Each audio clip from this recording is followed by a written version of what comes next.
এবার আমরা রাইবোসোম নিয়ে আলোচনা করব। রাইবোসোম শব্দটা ইতোমধ্যেই তোমরা অনেকবার শুনেছো। রাইবোসোম একটা কোষীয় অঙ্গাণু, দেখতে অনেকটা দানার মতো। রাইবোসোম নামের এই কোষীয় অঙ্গাণুটা আদিকোষ এবং প্রকৃত কোষ সব ধরনের কোষের মধ্যে থাকে। তাহলে চলো কোষের মধ্যে রাইবোসোমটাকে একটু দেখে নিই, রাইবোসোমের গঠনটা একটু জানার চেষ্টা করি। প্রথমে আদিকোষ এবং প্রকৃত কোষ দেখি। ধরা যাক এটা একটা আদিকোষ, কোন একটা আদিকোষ হতে পারে, একটা ব্যাকটেরিয়া। এটা হচ্ছে একটা আদিকোষ।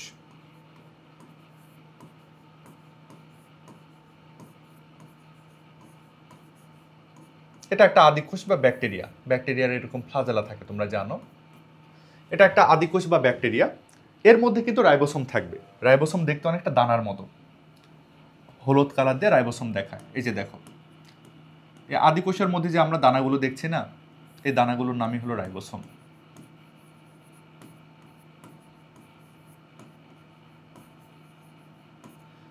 তাহলে বুঝতে পারছো, রাইবোসোম এক ধরনের দানাদার কোষীয় অঙ্গাণু, যেটা আদিকোষের মধ্যে পাওয়া যায়। যেহেতু আদিকোষ দেখাচ্ছি, আদিকোষের মধ্যে যে ডিএনএ গুলো থাকে পুরো কোষের মধ্যে ছড়িয়ে থাকে, সেগুলো একটু দেখাই। এগুলো হলো আদিকোষের ডিএনএ, পুরো কোষের মধ্যে ছড়িয়ে আছে। আচ্ছা, যাই হোক, আদিকোষ শেষ। এবার একটা প্রকৃত কোষ দেখাই তোমাদেরকে। এটা একটা প্রকৃত কোষ। ধরা যাক মানুষের শরীরের একটা কোষ, অথবা উদ্ভিদের শরীরের একটা কোষ। এটা হচ্ছে একটা প্রকৃত কোষ। প্রকৃত কোষ। প্রকৃত কোষের রাইবোসোমটা কোথায় থাকে, কিভাবে থাকে, সেটা আমরা একটু বুঝবো। যেহেতু প্রকৃত কোষ, এর একটা সুন্দর সুগঠিত নিউক্লিয়াস থাকবে। আগে নিউক্লিয়াসটা তোমাদেরকে দেখাই। এই যে দেখো, এটা একটা সুন্দর সুগঠিত নিউক্লিয়াস। সুন্দর সুগঠিত একটা নিউক্লিয়াস। নিউক্লিয়াসের মধ্যে থাকবে আবার হলো ডিএনএ বা ক্রোমাটিন বস্তুগুলো এভাবে পেঁচিয়ে পেঁচিয়ে থাকলো। আচ্ছা, নিউক্লিয়াস নিয়ে আমাদের তেমন কোনো আলোচনার বিষয় না, আমরা রাইবোসোমটাকে একটু বুঝবো। তোমরা একটা জিনিস লক্ষ্য করো, নিউক্লিয়াসের ঠিক পাশে এক ধরনের কোষীয় অঙ্গাণু থাকে। নিউক্লিয়াসের ঠিক পাশে এক ধরনের কোষীয় অঙ্গাণু থাকে। নিউক্লিয়াসের ঠিক পাশে দেখো এই কোষীয় অঙ্গাণুগুলো রয়েছে। দেখো, একটু লক্ষ্য করো।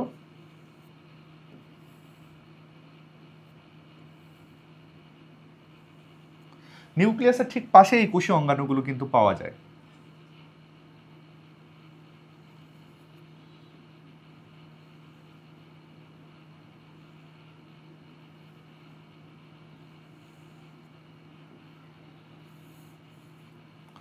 নিউক্লিয়াসের ঠিক পাশে এই কোষীয় অঙ্গাণুগুলো কিন্তু আমরা দেখি। তোমরা জানো এই কোষীয় অঙ্গাণুগুলোর নাম হলো এন্ডোপ্লাজমিক রেটিকুলাম। এই কোষীয় অঙ্গাণুগুলোর নাম হচ্ছে এন্ডোপ্লাজমিক রেটিকুলাম। এই কোষীয় অঙ্গাণুগুলোর নাম হলো এন্ডোপ্লাজমিক রেটিকুলাম। এই কোষীয় অঙ্গাণুগুলোর নাম হচ্ছে এন্ডোপ্লাজমিক রেটিকুলাম। এই এন্ডোপ্লাজমিক রেটিকুলামের গায়ে কিন্তু রাইবোসোমগুলো লেগে থাকে। এন্ডোপ্লাজমিক রেটিকুলামের গায়ে দেখো এই যে দানাগুলা, এই দানাগুলাই হচ্ছে রাইবোসোম। এই দানাগুলোর নামই হচ্ছে রাইবোসোম। এগুলাই হচ্ছে রাইবোসোম।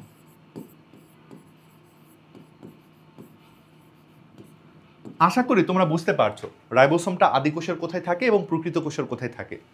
আদিকোষের সাইটোপ্লাজমের মধ্যে রাইবোসোমগুলো মুক্তভাবেই থাকে, কিন্তু প্রকৃত কোষের রাইবোসোমটা কোথায় থাকে, এন্ডোপ্লাজমিক রেটিকুলামের গায়ে লেগে থাকে। লোকেশনটা আশা করি সবাই বুঝছো। তবে আরেকটা জিনিস তোমরা মনে রেখো, প্রকৃত কোষের যে শুধু এন্ডোপ্লাজমিক রেটিকুলামের গায়ে রাইবোসোম থাকে তা কিন্তু নয়। কোষের মধ্যে অনেক সময় এরকম অনেকগুলো রাইবোসোম সাইটোপ্লাজমে একসাথে অবস্থান করে। দেখো, সাইটোপ্লাজমে মুক্তভাবে অনেকগুলো রাইবোসোম একত্রে অবস্থান করতে পারে। অনেকগুলো রাইবোসোম একত্রে রয়েছে বলে এটাকে বলে পলিরাইবোসোম। এই টুকরাটাকে বা পিসটুকুকে বলা হয় কিন্তু পলিরাইবোসোম। এগুলো কিন্তু রাইবোসোম, পলিরাইবোসোম এগুলা।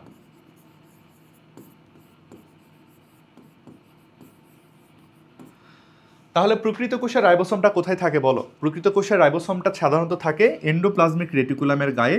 এন্ডোপ্লাজমিক রেটিকুলামের গায়ে রাইবোসোমটা লেগে থাকে। আবার অনেক সময় কোষের সাইটোপ্লাজমে মুক্তভাবে রাইবোসোমটাও থাকতে পারে, তাদেরকে কিন্তু বলা হয় পলিরাইবোসোম, সংক্ষেপে পলিসোমও বলা হয়। আরেকটা জায়গায় রাইবোসোম থাকতে পারে, সেটা হলো ক্লোরোপ্লাস্ট মাইটোকন্ড্রিয়ার ভেতরে। ক্লোরোপ্লাস্ট মাইটোকন্ড্রিয়ার ভেতরে রাইবোসোম থাকে, সেটা নিয়ে আমি ডিটেলসে যাচ্ছি না। রাইবোসোমের লোকেশনটা তাহলে বুঝছো, রাইবোসোমটা থাকে কোথায়। যদি আদিকোষ হয়, আদিকোষের সাইটোপ্লাজমে রাইবোসোম থাকবে, কোনো ঝামেলা নেই। কিন্তু প্রকৃত কোষের রাইবোসোমটা থাকবে এন্ডোপ্লাজমিক রেটিকুলামে অথবা সাইটোপ্লাজমে। এই তো রাইবোসোমের লোকেশন। এবার রাইবোসোমের গঠনটা কেমন তোমরা দেখো, গঠনটা কিন্তু বেশ দানাদার, ছোট্ট দানার মতো। তাহলে নিশ্চয়ই এর উপরে যে আবরণ থাকার কথা সেগুলো কিন্তু নাই, গঠনটা কিন্তু খুবই সরল। তবে এখানে একটা ঝামেলা আছে, তোমরা মনে রাখবে, সেটা হচ্ছে আদিকোষের মধ্যে যে রাইবোসোমটা আমরা দেখি না, এই রাইবোসোমটাকে বলা হয় 70S রাইবোসোম। আদিকোষের রাইবোসোমটা হয় 70S, কিন্তু এদিকে আমরা প্রকৃত কোষের মধ্যে যে রাইবোসোমটা দেখছি, নর্মাল রাইবোসোম বলো আর পলি রাইবোসোম বলো, সে রাইবোসোমটা কিন্তু হয় 80S। তাহলে আদিকোষের রাইবোসোম এবং প্রকৃত কোষের রাইবোসোম একটু আলাদা। আদিকোষের রাইবোসোমটা হয় 70S এবং প্রকৃত কোষের রাইবোসোমটা হয় 80S। এই শব্দগুলো তোমরা একটু মাথায় রেখো, এসএসসিতে খুব বেশি ডিটেলসে না জানলেও হবে, ইন্টার অনেক ভালো করে জানতে হবে। তবে এখান থেকেও দু একটা তথ্য অনেক গাইডে দেওয়া থাকে, অনেক সময় কলেজে আসতে পারে, এই জন্য আমি তোমাদের পড়াচ্ছি। তাহলে 70S রাইবোসোম পাওয়া যাবে আদিকোষে, আর 80S রাইবোসোম পাওয়া যাবে কিন্তু প্রকৃত কোষে। এদিকে এই 70S রাইবোসোমটাকে যদি তুমি ভাঙো, তাহলে তার মধ্যে দেখা যাবে দুইটা টুকরা। 70S রাইবোসোমের মধ্যে দুইটা টুকরা পাওয়া যাবে, একটা টুকরা বা সাব ইউনিট হচ্ছে 50S, আরেকটা টুকরা বা সাব ইউনিট হচ্ছে 30S। এখন এই জায়গাতে সবার মাথা ঘুরে যায়, সবাই বলো যে স্যার হিসেব তো মিললো না, 50S আর 30Sকে যোগ করলে হওয়া উচিত 80, কিন্তু এটা 70 হলো কি করে? হ্যাঁ, এটাই ঠিক, এটা কিন্তু ভুল হয়নি। কেন এটা ঠিক আমি তোমাদের একটু পরে ব্যাখ্যা করছি। এদিকে প্রকৃত কোষের মধ্যে যে রাইবোসোমটা সেটা কিন্তু 80S, সেটাকে ভাঙলে কি কি পাওয়া যাবে বলো তো? 60S নামক একটা টুকরা পাবো আমরা, 60S নামের একটা টুকরা পাবো। অপরটা কত এস হবে? সবাই ভাবছো হয়তো 80S এর একটা টুকরা যদি 60 হয় অপরটা 20 হবে, আসলে তা নয়, অপরটা হলো 40S। এই তো, এই জিনিসটা আমাদের মনে রাখতে হবে। আদিকোষ এবং প্রকৃত কোষ উভয়ের মধ্যে রাইবোসোম রয়েছে। আদিকোষের রাইবোসোম যেটা, আদিকোষের রাইবোসোমটা হচ্ছে 70S এবং প্রকৃত কোষের রাইবোসোমটা হলো 80S। 70S রাইবোসোমটাকে ভাঙলে 50S এবং 30S নামের দুইটা সাব ইউনিট পাওয়া যায়, আর 80S রাইবোসোমকে ভাঙলে 60S এবং 40S নামের দুইটা টুকরা পাওয়া যায়। আমি তোমাদেরকে একটু ছবি এঁকে দেখাই, লক্ষ্য করো। ধরা যাক এখানে 70S রাইবোসোমটা তোমাদেরকে একটু দেখাই। 70S রাইবোসোমের মধ্যে দুইটা টুকরা বা সাব ইউনিট থাকে, এটা টুকরা, এটা হচ্ছে আরেকটা টুকরা বা সাব ইউনিট। এই টুকরাটা হচ্ছে 30S এর টুকরা, আর এটা হচ্ছে 50S এর টুকরা, এটা হলো 30S এর টুকরা। ওকে, এটা হলো 30S এর টুকরা, আর এটা হচ্ছে 50S এর টুকরা। বুঝতে পারছো, একটা রাইবোসোমের মধ্যে দুটো টুকরা থাকে, এটা দানার মতো দেখতে, কিন্তু তার মধ্যে দুইটা টুকরা থাকে, একটা 30S আর একটা 50S এর টুকরা। আর এদিকে যে 80S রাইবোসোমটা, তার মধ্যে দুটো টুকরা থাকবে, দেখো দুইটা টুকরা থাকবে, দুইটা টুকরা আছে। এই টুকরাটা হচ্ছে 40S এর টুকরা, আর এটা হচ্ছে 60S এর টুকরা। এই তো, রাইবোসোমের এই ব্যাপারটা তোমরা একটু মনে রেখো, এসের ব্যাপারগুলো একটু মনে রেখো। এখন তোমাদের মাথায় যে কোশ্চেনটা এসছে যে স্যার এখানে হিসেব মেলেনি কেন? হিসেব মেলেনি অন্য কারণে। এই এস কিন্তু কোনো জিনিসের সংখ্যা না, সংখ্যা হলে অবশ্যই হিসেব মিলতো, এটা কিন্তু সংখ্যা না। এস হচ্ছে তলানির হার, এস ইকুয়াল হচ্ছে তলানির হার। এস মানে হচ্ছে তলানির হার, এস মানে হচ্ছে তলানির হার। কোনো একটা জিনিসকে পানিতে ফেলে দিলে সে যত দ্রুত তলিয়ে যাবে তার এসের মান তত বেশি হবে। তলানির হার, এস মানে হলো তলানির হার। ধরা যাক আমি তোমাদের এখন ব্যাপারটা একটু এক্সপ্লেন করি যে এরকম হচ্ছে 60 আর 40 যোগ করে 100 না পেয়ে 80 পেলাম কেন আমরা, এটা একটু তোমাদেরকে বোঝানোর চেষ্টা করি। লক্ষ্য করো, ধরা যাক এটা একটা টেস্ট টিউব, এটা একটা টেস্ট টিউব, ধরা যাক এটা হচ্ছে আরেকটা টেস্ট টিউব, টেস্ট টিউব ভর্তি পানি আছে, এই টেস্ট টিউব ভর্তি পানি আছে, এই টেস্ট টিউব ভর্তিও পানি আছে। ওকে, এখন কাহিনী দেখো, এই টেস্ট টিউবের আমরা এখানে 40S নামের যে টুকরাটা সেটা ফেলেছি, সে বেশ সুন্দর তলিয়ে যাবে। 60S নামের টুকরাটা আমরা ফেলেছি, সেও খুব সুন্দর তলিয়ে যাবে। কিন্তু কে বেশি তলিয়ে যাবে বলো তো? 60S এর টুকরাটা বেশি তলিয়ে যাবে, কারণ যে জিনিস যত ভারী হয় সে তত বেশি তলিয়ে যায়। আমরা দেখেছি যে জিনিস যত ঘন, যে জিনিস যত ভারী সে তত বেশি তলিয়ে যায়, সুন্দর তলিয়ে যাচ্ছে। তাহলে আমরা যদি 40S এবং 60S এর দুটা টুকরাকে ফেলে দিই, তাহলে 60S এর টুকরাটা আগে তলিয়ে যাবে আর 40S এর টুকরাটা একটু পরে তলিয়ে যাবে। এই জন্য কিন্তু এস এর মান এদের একটু কম বেশি। বড় টুকরা বেশি তলিয়ে যায় বলে এস এর মান বেশি, আর ছোট টুকরা আস্তে তলিয়ে যায় বলে তার এস এর মান একটু কম। এখন কাহিনী হচ্ছে, তাদের দুইজনকে যদি আমরা একসাথে বেঁধে তারপর পানিতে ফেলে দেই, তারা কোন স্পিডে তলিয়ে যাবে। মনে হচ্ছে যে এ যেহেতু 60 বেগে তলিয়ে যাচ্ছিল আর এ হচ্ছে 40 এই গতিতে তলিয়ে যাচ্ছিল, তাহলে দুজন মিলে একসাথে 100 এভাবে তলিয়ে যাবে, কিন্তু আসলে তা হবে না। দুজনকে যখন আমরা একসাথে যুক্ত করেছি, তোমরা লক্ষ্য করো, দুজনকে যখন আমরা একসাথে যুক্ত করেছি তখন তারা কিন্তু বেশ ঘন হয়েছে, ভারী হয়েছে, এটা ঠিক আছে, কিন্তু তাদের তো সাইজও বড় হয়েছে। সাইজ বড় হওয়ার কারণে তারা সহজে তলিয়ে যেতে পারবে না। বড় সাইজের জিনিস সহজে তলিয়ে যায় না, বড় সাইজের জিনিস কিন্তু সহজে পানিতে ভাসতে পারে। বুঝতে পারছো? দুজনকে একসাথে আমরা জোড়া দিয়ে পানিতে ফেলে দিলে তারা কিন্তু সহজে আর তলিয়ে যেতে চায় না, কারণ পানি তাদেরকে একটা ঊর্ধ্বমুখী বল প্রয়োগ করে, তাদেরকে তলিয়ে যেতে দেয় না। এজন্য আমরা 60 এবং 40 যোগ করে 100 না পেয়ে 80 পাই। একইভাবে 30 এবং 50 যোগ করে আমরা 80 না পেয়ে 70 পাই। তাহলে রাইবোসোমের এই কনসেপ্টটা সবাই বুঝতে পেরেছো? আমার মনে হচ্ছে তোমরা বুঝতে পেরেছো। তো যাই হোক, না বুঝলেও সমস্যা নাই, ইন্টারে গিয়ে আমরা আরও ডিটেলসে শিখবো এই ব্যাপারটা। এখন আমরা একটু জানার চেষ্টা করবো যে এই রাইবোসোমটা করেটা কি, রাইবোসোমের আসলে কাজ কি, তাই না? রাইবোসোমের কাজ কি সেটা একটু আমরা বোঝার চেষ্টা করি। লক্ষ্য করো, এখানে কিছু দারুণ ঘটনা ঘটে। আমি কিন্তু কোষ কোম্পানির গল্প বলে একটা গল্প তোমাদের শুনিয়েছিলাম, সেখানে কিন্তু রাইবোসোমের কাজটা তোমাদেরকে বোঝানোর চেষ্টা করেছিলাম। ওই গল্পটা যদি তোমাদের মনে না থাকে, আরেকবার তোমরা ওই ভিডিওটা একটু দেখে এসো, কোষ কোম্পানির গল্পটা তোমরা একটু দেখে এসো, কাহিনীটা কি বোঝো, কাহিনীটা সবাই একটু বোঝো। দেখো, এই যে কোষটা একটা কোম্পানির মতো, এই কোষের বস হচ্ছে তার ডিএনএর কাছে যাবতীয় পরিকল্পনা আছে যে কোষটা কী কী জিনিসপত্র বানাবে, সেই জিনিসটা কোথায় যাবে, কিভাবে জিনিসপত্র তৈরি করা লাগবে, মানে যাবতীয় পরিকল্পনা আসলে থাকে এই ডিএনএর মধ্যে। কোষের যে ডিএনএ থাকে সেই ডিএনএর মধ্যে যাবতীয় পরিকল্পনাটা থাকে, ঠিক আছে? কোষের যাবতীয় পরিকল্পনা থাকে এই জিনিসের মধ্যে, এই জিনিসের নাম হলো ডিএনএ। দেখো, ডিএনএর কাছে যাবতীয় পরিকল্পনা আছে, কিন্তু পরিকল্পনা নিয়ে বসে থাকলে হবে বলো? পরিকল্পনা মাফিক বিভিন্ন প্রোডাক্ট তৈরি করতে হবে না? এই প্রোডাক্ট তৈরির কাজটাই কিন্তু করে রাইবোসোম। রাইবোসোমের কাজই হলো বিভিন্ন প্রোটিন জাতীয় প্রোডাক্ট তৈরি করা। কোন ধরনের প্রোডাক্ট? প্রোটিন জাতীয় প্রোডাক্ট। রাইবোসোম বিভিন্ন প্রোটিন তৈরি করতে পারে। কার তথ্য মোতাবেক প্রোটিনটা তৈরি করে? ডিএনএ তথ্য মোতাবেক বা পরিকল্পনা মোতাবেক রাইবোসোম বিভিন্ন প্রোটিন জাতীয় প্রোডাক্ট তৈরি করে। কিন্তু এখানে একটা অসুবিধা আছে। অসুবিধা হচ্ছে, এরকম অনেক অফিস দেখবে যে অফিস থেকে বস কখনো বাইরে বেরিয়ে আসে না, বস কখনো কর্মচারীদের সঙ্গে কথাবার্তা বলে না, এদিকে কর্মচারীরা বসের অফিসের মধ্যে ঢুকতে পারে না, এরকম কিন্তু অফিস আছে। এরকমই অফিস মনে করে এই কোষ। কোষের বস হচ্ছে ডিএনএ, অফিস হচ্ছে নিউক্লিয়াস। ডিএনএ কখনো নিউক্লিয়াস থেকে বাইরে বেরিয়ে আসে না। এদিকে রাইবোসোম, সেও নিউক্লিয়াসের মধ্যে কখনো ঢুকতে পারে না। একটা কমিউনিকেশন গ্যাপ রয়ে যাচ্ছে, তাই না? ডিএনএ কখনো বাইরে বেরিয়ে আসছে না, রাইবোসোমও কখনো নিউক্লিয়াসের মধ্যে ঢুকতে পারছে না। তাহলে এখানে ম্যানেজার লাগবে। ম্যানেজার হিসেবে কাজ করে হচ্ছে আরএনএ। আরএনএর কাজ হলো ডিএনএ থেকে তথ্যগুলোকে কপি করে রাইবোসোমকে দেওয়া। রাইবোসোম সেই তথ্য মোতাবেক বিভিন্ন প্রোটিন জাতীয় প্রোডাক্ট তৈরি করে। তাহলে এখানে ঘটনাগুলো তোমরা একটু ধারাবাহিকভাবে বোঝো। ধরা যাক এটা হচ্ছে একটা আরএনএ, ডিএনএ থেকে তথ্যগুলো কপি করলো আরএনএ, আরএনএ চলে আসলো রাইবোসোমের কাছে, রাইবোসোমকে এসে সে তথ্যগুলো দিল। রাইবোসোম এই তথ্য মোতাবেক বিভিন্ন প্রোটিন জাতীয় প্রোডাক্ট তৈরি করবে। ধরা যাক এগুলা হচ্ছে সেই প্রোটিন জাতীয় প্রোডাক্ট, এগুলো হলো প্রোটিন জাতীয় প্রোডাক্ট, এগুলো তৈরি হয়ে গেল, ঠিক আছে? তাহলে পুরো ব্যাপারটা তোমাদেরকে আমি একটু লিখে লিখে বোঝাই। দেখো, ডিএনএ থেকে তথ্যটা কার কাছে আসে? আরএনএর কাছে। আরএনএর পর তথ্যটা কোথায় চলে আসে? এই দানাগুলোর কাছে। দানাগুলোর নাম কি? রাইবোসোম। রাইবোসোম। এবার রাইবোসোম এই তথ্য মোতাবেক কি তৈরি করে?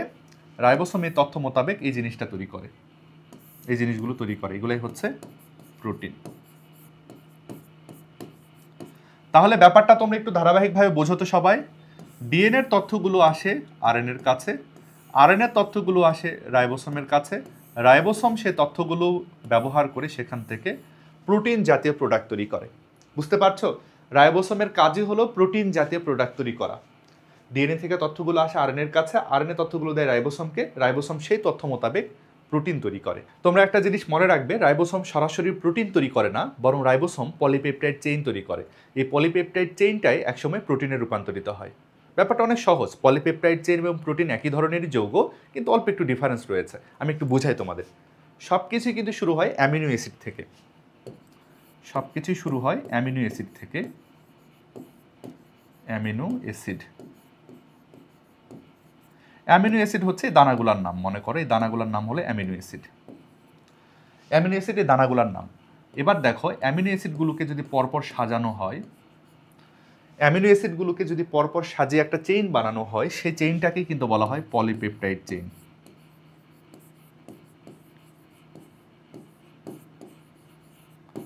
পলিপেপটাইড চেইন, পলিপেপটাইড চেইন হচ্ছে ওই অ্যামিনো অ্যাসিডগুলোরই চেইন। দেখো অনেকগুলো অ্যামিনো অ্যাসিড পরপর যুক্ত হয়ে হয়ে পলিপেপটাইড চেইন গঠন করেছে। এই হচ্ছে ঘটনা। তাহলে অ্যামিনো অ্যাসিডগুলো পরপর যুক্ত হয় কিন্তু পলিপেপটাইড চেইন তৈরি হয়। এই পলিপেপটাইড চেইনগুলোকে যদি তুমি এভাবে পেঁচাও, চেইন তো লম্বা, ওই চেইনটাকে যদি তুমি পেঁচাও তখনই হয়ে যাবে প্রোটিন। রাইবোসোম কোন জায়গাতে তাহলে কাজ করে? রাইবোসোম এই ধাপে কাজ করে। অ্যামিনো অ্যাসিড থেকে পলিপেপটাইড চেইন বানাতেই কিন্তু রাইবোসোমটা কাজ করে। কিন্তু সাধারণত বই এভাবেই লেখা থাকে যে রাইবোসোম প্রোটিন তৈরি করে। প্রোটিন না, বরং পলিপেপটাইড চেইন তৈরি করে। যদিও পলিপেপটাইড চেইনই একসময় প্রোটিনে রূপান্তরিত হবে, তাই এই কথা তো ভুল নাই, কিন্তু তোমাদের ডিটেলসে আমি ব্যাপারটা শেখালাম। অ্যামিনো অ্যাসিড থেকে পলিপেপটাইড চেইন এবং পলিপেপটাইড চেইন থেকে কিন্তু হয় প্রোটিন। ঠিক আছে, তাহলে রাইবোসোমের অবস্থান, গঠন, প্রকারভেদ সবই তো আমরা জানলাম, তাই না? কাজটাও জানলাম। এবার রাইবোসোমের বিভিন্ন ব্যাপারগুলো আমরা একটু রিভিশন করার চেষ্টা করি। বই থেকেও আমরা একটু দেখব, বইয়ের পড়াটাও পড়বো এবং এই জায়গাতে বিভিন্ন বৈশিষ্ট্যগুলো আমরা একটু লেখার চেষ্টা করব। বইয়ে রাইবোসোমের ব্যাপারে কি বলা হচ্ছে দেখো। রাইবোসোম উদ্ভিদ এবং প্রাণী উভয় ধরনের কোষেই থাকে। রাইবোসোম উদ্ভিদ এবং প্রাণী সব ধরনের কোষে থাকে, এটা তো সত্য। এবং এটাও সত্য রাইবোসোম আদিকোষ প্রকৃত কোষ এর মধ্যেও থাকে।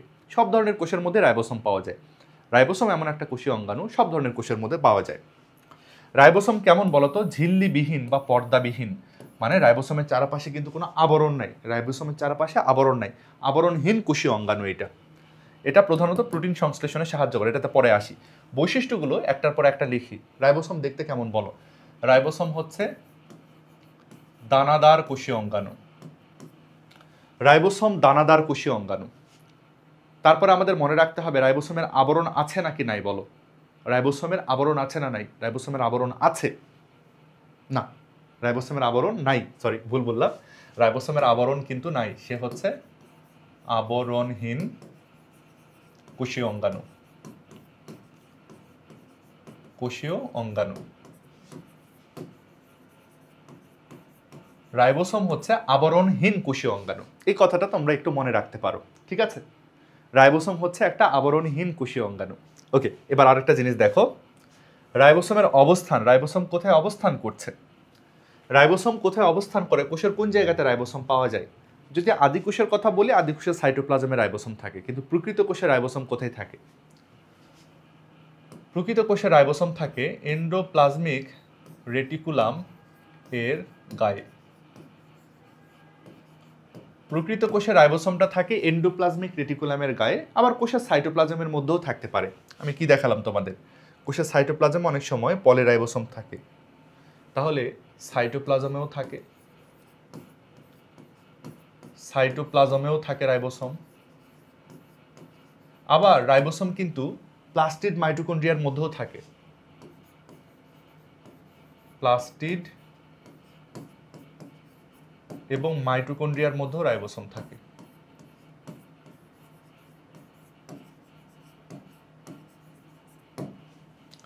প্লাস্টিড এবং মাইটোকন্ড্রিয়ার মধ্যেও কিন্তু রাইবোসোম থাকে। রাইবোসোম কোথায় কোথায় থাকে আশা করি তোমরা বুঝছো, তাই না?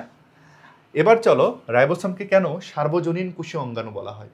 সার্বজনীন মানে কি বলো? সব জনের মধ্যে পাওয়া যাবে। সার্বজনীন মানে হলো সব জনের মধ্যে এটাকে পাওয়া যাবে। রাইবোসোম সব ধরনের কোষের মধ্যেই থাকে।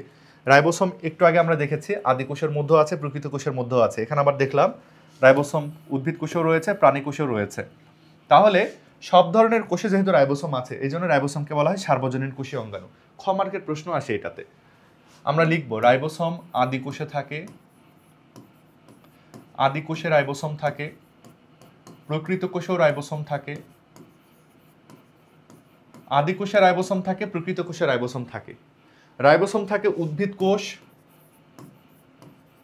উদ্ভিদ কোষে রাইবোসোম থাকে, প্রাণী কোষেও রাইবোসোম থাকে।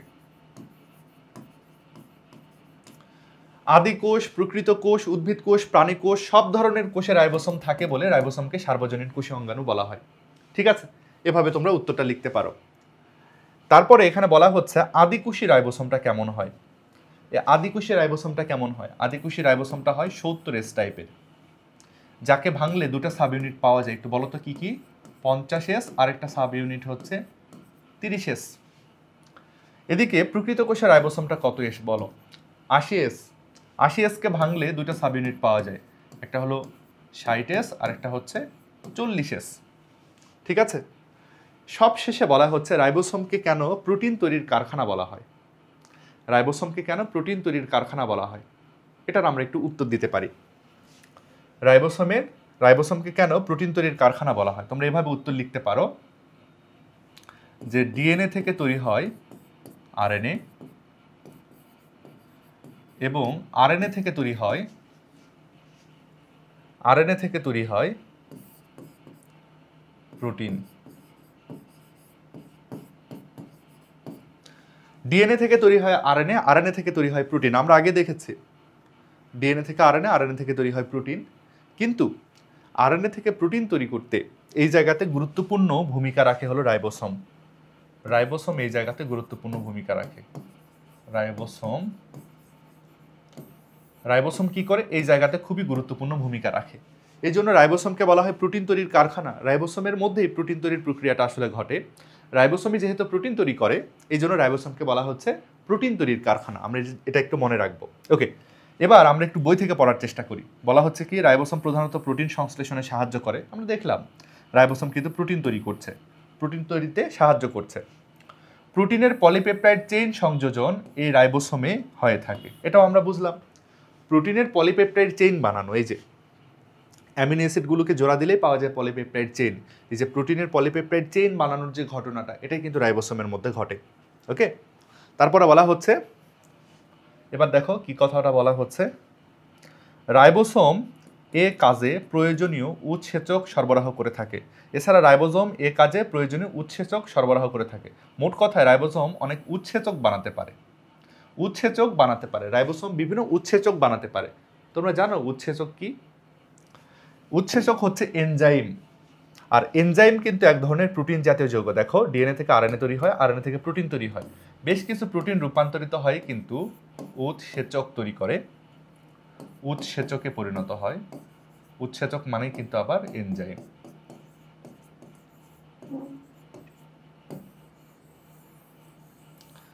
তাহলে লক্ষ্য করো, ডিএনএ থেকে আরএনএ তৈরি হলো, আরএনএ থেকে প্রোটিন তৈরি হলো। বেশ কিছু প্রোটিনই কিন্তু উৎসেচক বা এনজাইম হিসেবে কাজ করে। তাহলে বলো তো এনজাইমটা কোত্থেকে তৈরি হলো? প্রোটিন থেকে। আর প্রোটিন কোত্থেকে তৈরি হলো? রাইবোসোমের মাধ্যমে। তার মানে রাইবোসোম কিন্তু উৎসেচক সরবরাহ করতে বা উৎসেচক তৈরি করতে খুবই গুরুত্বপূর্ণ ভূমিকা পালন করছে, তাই না?